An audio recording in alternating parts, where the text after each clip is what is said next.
할렐루야, 2023년 9월 6일 수요일 말씀을 함께 나누려고 합니다. 먼저 기도하겠습니다. 주님, 이 시간 주님의 말씀을 듣고자 모였습니다. 이 시간 성령님 임재하여 주시고 우리의 마음을 주장하여 주옵소서.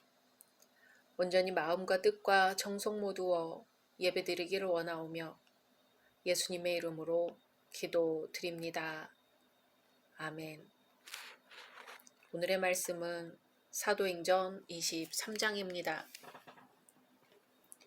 바울이 공회를 주목하여 이르되 여러분 형제들아 오늘까지 나는 범사의 양심을 따라 하나님을 섬겼노라 하거늘 대제사장 아나니아가 바울 곁에 서 있는 사람들에게 그 입을 치라 명하니 바울이 이르되 회칠한 담이여 하나님이 너를 치시리로다.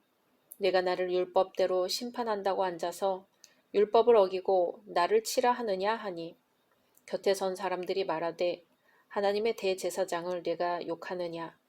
바울이 이르되 형제들아 나는 그가 대제사장인 줄 알지 못하였노라.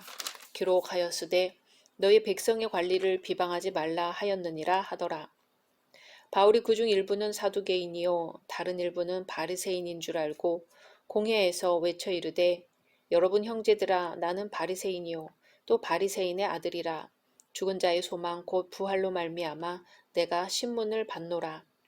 그 말을 한즉 바리새인과 사두개인 사이에 다툼이 생겨 무리가 나누어지니 이는 사두개인은 부활도 없고 천사도 없고 영도 없다 하고 바리새인은 다 있다 함이라. 크게 떠들세 바리새인 편에서 몇 서기관이 일어나 다투어 이르되 우리가 이 사람을 보니 악한 것이 없도다.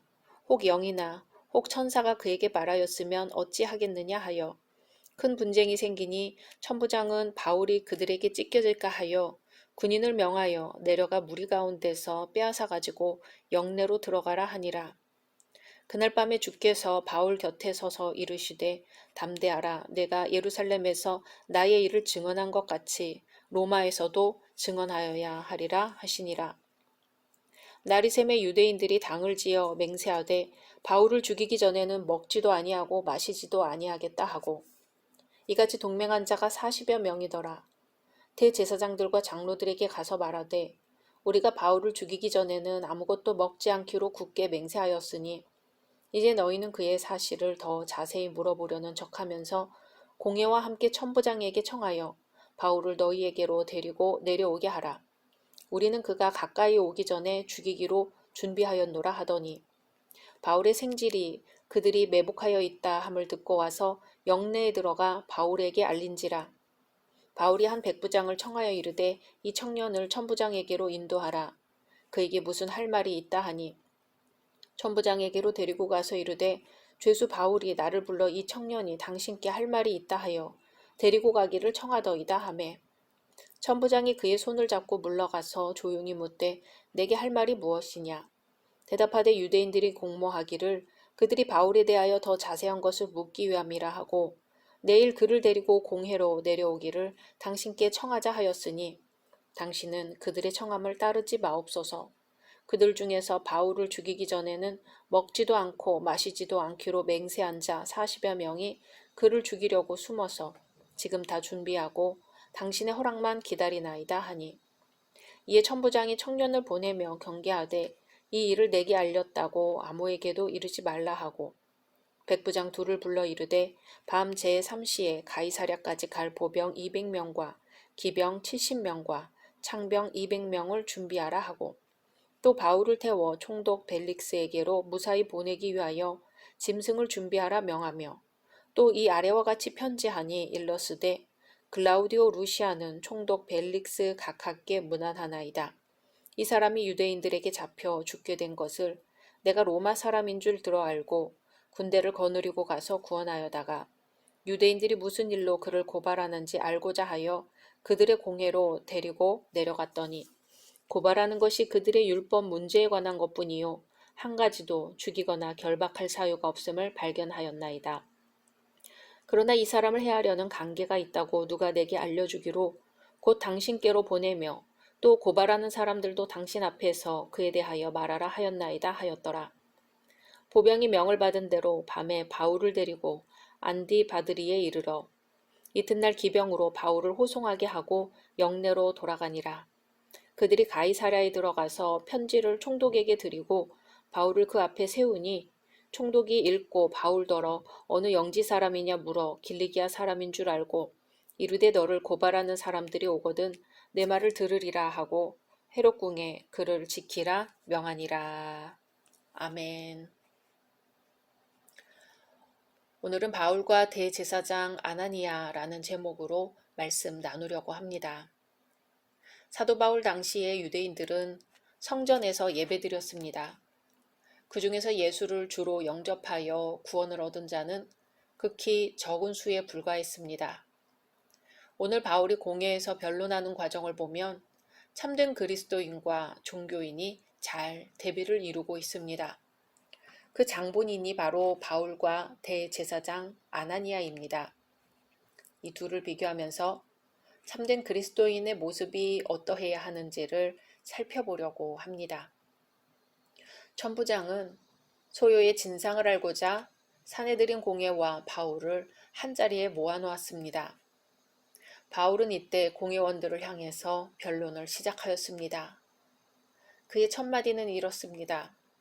여러분 형제들아, 오늘날까지 내가 범사의 양심을 따라 하나님을 섬겼노라. 그가 변론한 첫 마디는 자신이 과거부터 지금까지 양심을 따라 하나님을 섬겼다는 것입니다.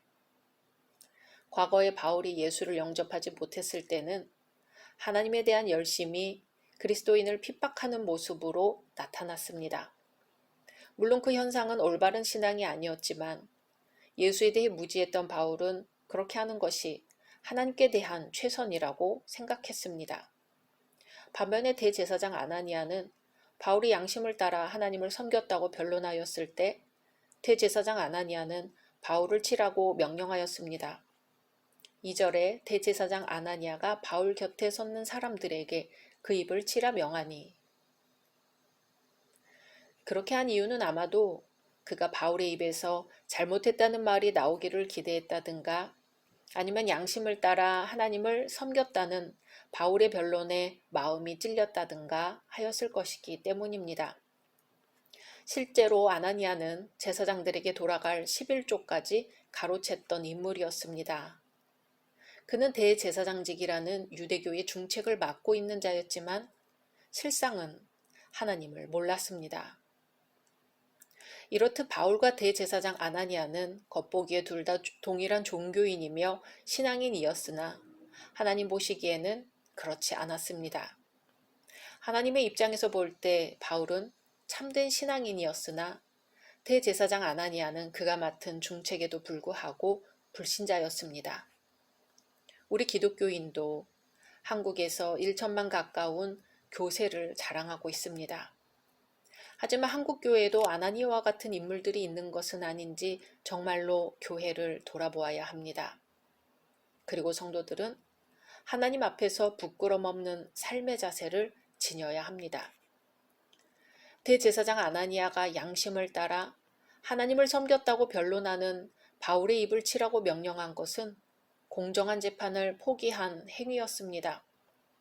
실제로 변론 과정에서는 누구도 때리지 말아야 했습니다. 그럼에도 대제사장 아나니아가 바울의 입을 치라고 명령했던 것은 하나님의 공의를 인정하지 않는 처사였습니다. 어쩌면 아나니아는 하나님의 공의에는 관심이 없었는지도 모르지요. 그저 자신들의 잘못을 비난하고 복음을 선포하는 바울을 죽이는데 목적을 두었던 것 같습니다. 자신의 목적을 성취하기 위해서 불의도 서슴지 않았습니다. 반면 바울은 어떤가요? 입을 치라는 명령을 한 자를 향해 회칠한 담이라고 비난했습니다. 위선에 물들어 자신을 치라고 명령한 자를 꾸짖는 것이지요. 그러나 바울은 이내 그가 대제사장임을 알고 사과했습니다. 5절에 바울이 가로되 형제들아 나는 그가 대제사장인 줄 알지 못하였노라 기록하였으되 너의 백성의 관원을 비방치 말라 하였느니라 하더라. 아멘. 바울은 율법을 따라 판단하는 자가 율법을 어기는 처사를 서슴지 않는 것을 보고 분개하지 않을 수 없었습니다. 그러나 아나니아가 대제사장이라는 주변의 말을 듣고는 사과를 했습니다. 바울은 출애굽기 22장 28절의 말씀과 같이 너는 재판장을 욕하지 말며 백성의 유사를 저주하지 말지니라 하고 교훈하신 말씀에 따라 직분을 맡은 자에 대한 존중을 표시한 것입니다. 바울은 이렇듯 하나님의 말씀과 뜻을 존중하였고 공의대로 재판이 이루어지기를 바랐습니다. 사랑하는 열린 성도 여러분, 대제사장 아나니아는 바울의 비난처럼 율법을 가지고 공의롭게 판단해야 했으나 율법을 어기고 불의하게 바울을 치라고 명령합니다. 반면에 바울은 비난하였다가 대제사장임을 알고 직분 맡은 자를 비난하지 말라는 하나님의 말씀에 따라 사과하였습니다. 이러한 두 사람의 모습에서 참된 그리스도인의 모습은 바울처럼 하나님의 말씀을 존중하여 상대를 인정하며 공의롭게 판단되기를 바라는 모습임을 알 수 있습니다. 우리 안에는 진실만이 있을까요? 아나니아처럼 위선이 있지는 않을까요? 오늘 짧은 말씀 속에서 하나님 앞에 공의롭게 행한다는 것이 어떤 것인지 함께 묵상해 보면 좋겠습니다. 같이 기도하겠습니다. 하나님, 주님 앞에 두 손을 모읍니다. 주님, 어쩌면 신앙생활을 한다 하면서도 회칠한 담과 같이 진실하지 못한 것이 우리의 모습이 아닌가 싶습니다. 우리의 믿음이 주님 앞에 진실하게 하소서, 우리의 마음이 주님 앞에 순결하게 하소서, 우리의 행실이 주님 앞에 공의롭게 하소서. 예수님의 이름으로 기도드립니다. 아멘.